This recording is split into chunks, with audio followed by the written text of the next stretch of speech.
Hello, Morongo Basin, and listeners around the world online at Z107.7 FM.com.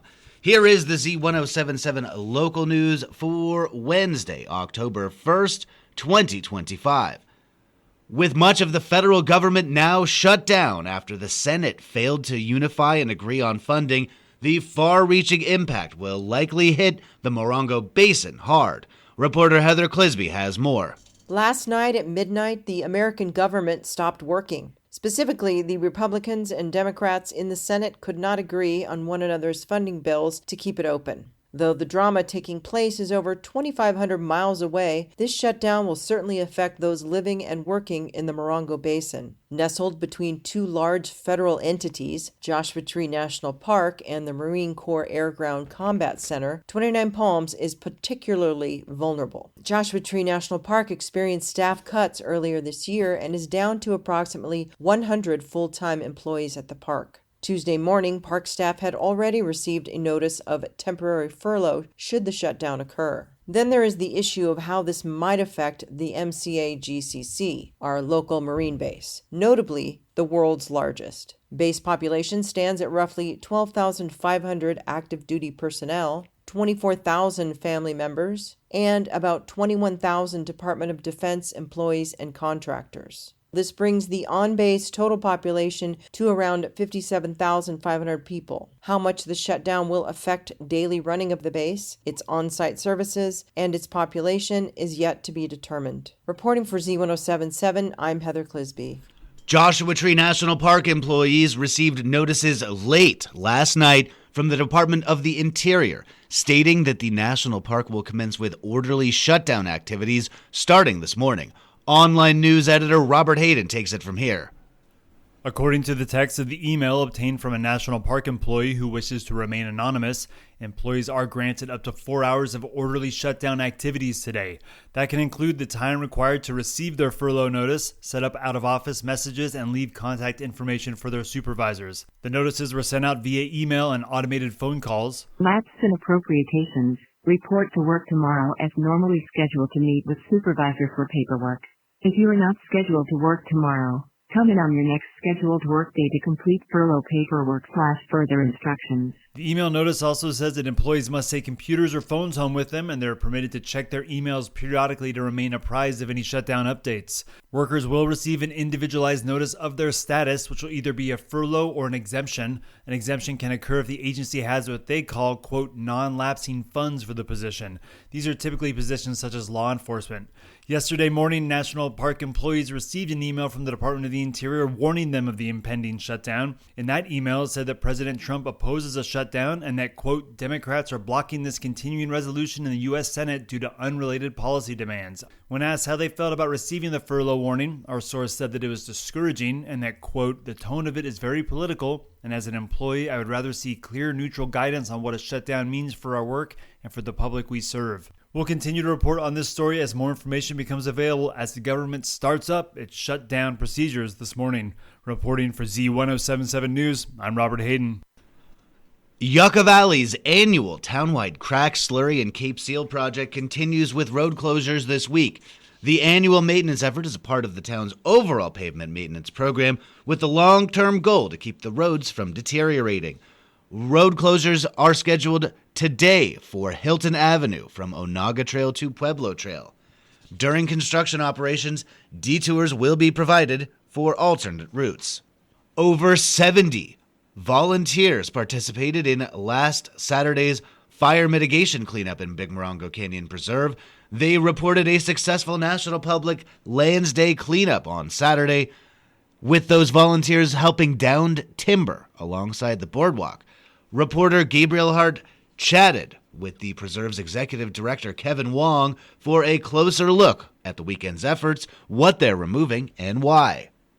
As part of a massive fire mitigation project, 3 different crews of people helped out at the preserve last Saturday, including 47 California Cadet crew members and 11 Marines, rounded out by community volunteers totaling over 70 people. While some strict preservationists may argue the removed timber is considered habitat for insects and smaller wildlife, Wong reminds us of the preserve's, quote, human behavior issue with littered cigarettes, glass, and other careless man-made folly that could prove disastrous for the area. But it's the human issue that we're worried about. We're getting a little bit of blowback from people, mostly preservationists, who say this is all habitat. You shouldn't be pulling habitat out. Oh, like the lumber? Yeah. Yeah. Oh, okay. And, insects live within it. Uh-huh. They burrow, they nest, they feed perhaps. Other animals live underneath it in the softer, moisture soil. And so, yes, it is habitat, but by the same token, we're not spending time deep in the preserve pulling the habitat out. We're just working in the areas where human interfaces take place. And on the boardwalk, we're just off the boardwalk, there's a bunch of lumber that needs to be pulled out. We cut a lot of it and then set it there until we can get a work crew and pull it out. But that's where we find cigarette butts. So it's the humans that we have to deal with. With over 70 helpers, Wong said there was still enough pizza to go around, generously donated by Morongo Valley's Just a Small Town Grill. Wong says the preserve does these cleanups twice a year, in April for Earth Day and on National Public Lands Day in September. Upcoming improvement projects include the new native plant botanical garden in November and December, with 17 volunteers already slated for the installation.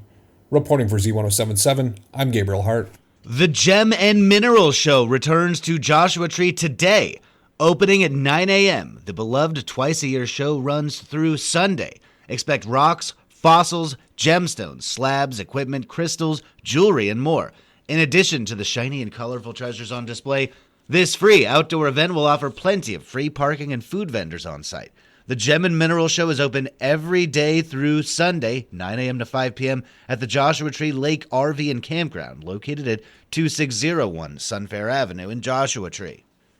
The annual Highway 62 Open Studio Art Tours are about to begin, and artists are coming together to celebrate. When heavy rain canceled the planned opening gallery, organizers moved the kickoff to Spaghetti Western in Morongo Valley tomorrow. Reporter Hillary Sloan has more. The kickoff party for the Highway 62 Open Studio Art Tours will now be held on Thursday, October 2nd, at Spaghetti Western in Morongo Valley. The free event runs from 6 to 8 p.m., featuring food, music, and a chance to meet the artists who will soon open their studios to the public. The celebration was originally set for September 30th at High Desert Artists Gallery, but storms led to its cancellation. The High Desert Artists will still host the official collective show, which runs through October 19th. The opening date will be announced soon. Organizers say Thursday's gathering is about building connections and providing an opportunity for both visitors and locals to meet the artists. Join in, share the community spirit, and look forward to the weekends of open studios. For Z107.7, this is reporter Hillary Sloan. The 29 Palms Parks and Recreation Department has opened registration for their 2025 Co-ed Youth Flag Football League. The program is open to boys and girls of all skill levels, providing a fun, safe, and team-oriented way to learn the game of football. Participants will build skills, develop sportsmanship, and enjoy an active lifestyle while competing in a positive environment. There are 3 age divisions, and it costs $56 per player. Games will be held in evenings, November and December. You can sign up at a link in this story at Z107.7fm.com. Spots are limited, so the City of 29 Palms encourages you to sign up early.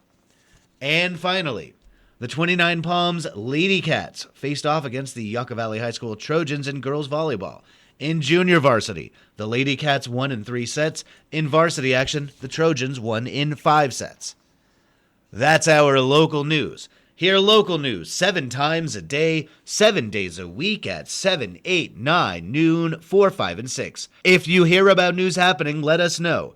Email us at tips@z1077fm.com.